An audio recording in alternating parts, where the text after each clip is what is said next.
ಜಾತಿಗಣತಿ ಹಾಗೂ ಅದರ ಸೋರಿಕೆಯಾಗಿರುವ ಮಾಹಿತಿಗಳ ಬಗ್ಗೆ ಕೇಂದ್ರ ಸಚಿವ ಕುಮಾರಸ್ವಾಮಿ ರಾಜ್ಯ ಸರ್ಕಾರ ಹಾಗೂ ಮುಖ್ಯಮಂತ್ರಿ ಸಿದ್ದರಾಮಯ್ಯ ಅವರನ್ನು ಕುರಿತು ಲೇವಡಿ ಮಾಡಿದ್ದಾರೆ. ಸಾಮಾಜಿಕ ಜಾಲತಾಣದಲ್ಲಿ ಪೋಸ್ಟ್ ಮಾಡಿರುವ ಅವರು, ವರದಿ ಬಹಿರಂಗಕ್ಕೆ ಮೊದಲೇ ವ್ಯವಸ್ಥಿತವಾಗಿ ಸೋರಿಕೆ ಮಾಡಿದ್ದು ಯಾರು? ಅದರ ಹಿಂದಿರುವ ಕಳ್ಳ ಕೈ ಯಾವುದು? ಬೀದಿ ಪಾಲಾದ ದತ್ತಾಂಶ ಇಟ್ಕೊಂಡು ಏನ್ ಮಾಡ್ತೀರಿ ಅಂತ ಪ್ರಶ್ನೆ ಮಾಡಿದ್ದಾರೆ.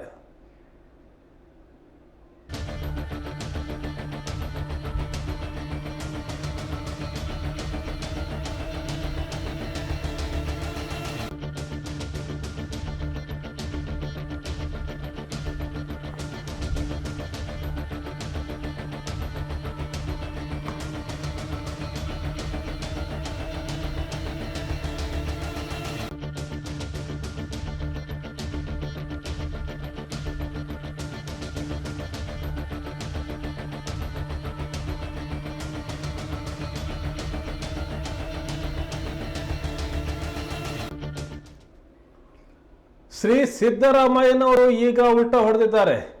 ಅದು ಜಾತಿ ಸಮೀಕ್ಷೆಯಲ್ಲ, ಶೈಕ್ಷಣಿಕ ಮತ್ತು ಆರ್ಥಿಕ ಸಮೀಕ್ಷೆ ಅಂತ ಪಿಪಿ ಉತ್ತಾ ಇದ್ದಾರೆ. ಹಾಗಾದರೆ ಹಾದಿ ಬೀದಿಯಲ್ಲಿ ತೇಲಾಡ್ತಿರೋ, ಬಿದ್ದು ಬಿದ್ದು ಹೊರಳಾಡ್ತಿರೋ ಅಂಕಿ ಸಂಖ್ಯೆಗಳು ಏನು? ಸೋರಿಕೆಯಾಗಿರುವ ದತ್ತಾಂಶ ಮತ್ತು ಸಿಎಂ ಅವರು ಹೇಳಿದ ಶೈಕ್ಷಣಿಕ ಮತ್ತು ಆರ್ಥಿಕ ಸಮೀಕ್ಷೆಯ ದತ್ತಾಂಶ ಎರಡು ಒಂದೇನಾ ಅಥವಾ ಅಲ್ವಾ ಅಂತ ಪ್ರಶ್ನಿಸಿದ್ದಾರೆ. ಅಲ್ಲದೆ ವರದಿ ಬಹಿರಂಗಕ್ಕೆ ಮೊದಲೇ ವ್ಯವಸ್ಥಿತವಾಗಿ ಸೋರಿಕೆ ಮಾಡಿದ್ದು ಯಾರು? ಅದರ ಹಿಂದಿರುವ ಕಳ್ಳಕೈ ಯಾವುದು? ಬೀದಿ ಪಾಲಾದ ದತ್ತಾಂಶ ಇಟ್ಕೊಂಡು ಏನು ಮಾಡ್ತೀರಿ ಸಿಎಂ ಸಾಹೇಬ್ರೆ? ಸೋರಿಕೆ ಬಗ್ಗೆ ತಪ್ಪದೇ ತನಿಖೆ ಮಾಡಿಸಿ. ಅದು ಆಯೋಗದಿಂದ ಸೋರಿಕೆ ಆಯ್ತಾ, ಅಥವಾ ಸಂಪುಟದಲ್ಲಿ ಸಚಿವರ ಕೈ ಸೇರಿದ ಮೇಲೆ ಸೋರಿಕೆ ಆಯ್ತಾ, ಅಥವಾ ನಿಮ್ಮ ಗ್ಯಾಂಗ್ ಕೈ ಚಳಕವ? ತನಿಖೆ ಬಗ್ಗೆ ಸಂಪುಟ ಸಭೆಯಲ್ಲಿ ತೀರ್ಮಾನ ಮಾಡ್ತೀರಾ? ನೀವೇ ಹೇಳಬೇಕು ಅಂತ HDK ಲೇವಡಿ ಮಾಡಿದ್ದಾರೆ.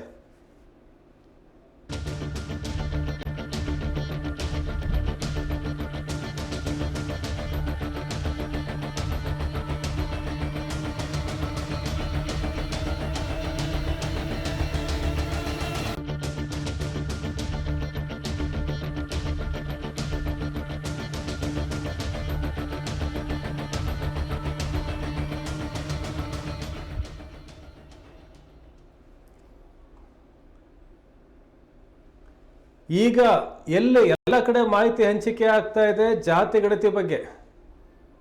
ಜಾತಿ ಗಣತಿ ಬಗ್ಗೆ ಮೊದಲಿಂದಲೂ ಅಸಮಾಧಾನ ಹೊಂದಿರತಕ್ಕಂಥ HD ಕುಮಾರಸ್ವಾಮಿ ಅವರು ಈಗ ಪ್ರಶ್ನೆ ಮಾಡಿದ್ದಾರೆ. ಒಂದು ರೀತಿಯಲ್ಲಿ ವಿಡಂಬನಾತ್ಮಕವಾಗಿ ಲೇವಡಿ ಮಾಡಿದ್ದಾರೆ ಮುಖ್ಯಮಂತ್ರಿ ಸಿದ್ದರಾಮಯ್ಯ ಹಾಗೂ ಕಾಂಗ್ರೆಸ್ ಸರ್ಕಾರವನ್ನು.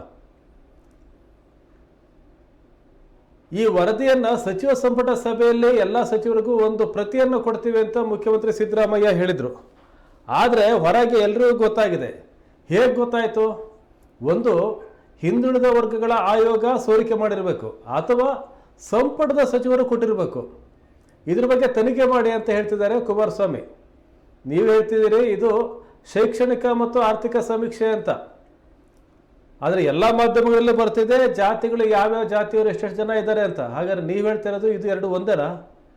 ಇಲ್ಲಿ ಜಾತಿಗಳ ಬಗ್ಗೆ ಹೇಳ್ತಾ ಇದ್ದಾರಲ್ಲ, ಜಾತಿ ಎಷ್ಟೆಷ್ಟು ಜಾತಿ ಜನ ಇದ್ದಾರೆ ಅಂತೇಳಿ, ಯಾವ್ಯಾವ ಜಾತಿಯಲ್ಲಿ ಎಷ್ಟೆಷ್ಟು ಜನ ಇದ್ದಾರೆ ಅಂತೇಳಿ, ನೀವು ಅದನ್ನು ಶೈಕ್ಷಣಿಕ ಮತ್ತು ಆರ್ಥಿಕ ಸಮೀಕ್ಷೆ ಅಂತಿದ್ದೀರಿ.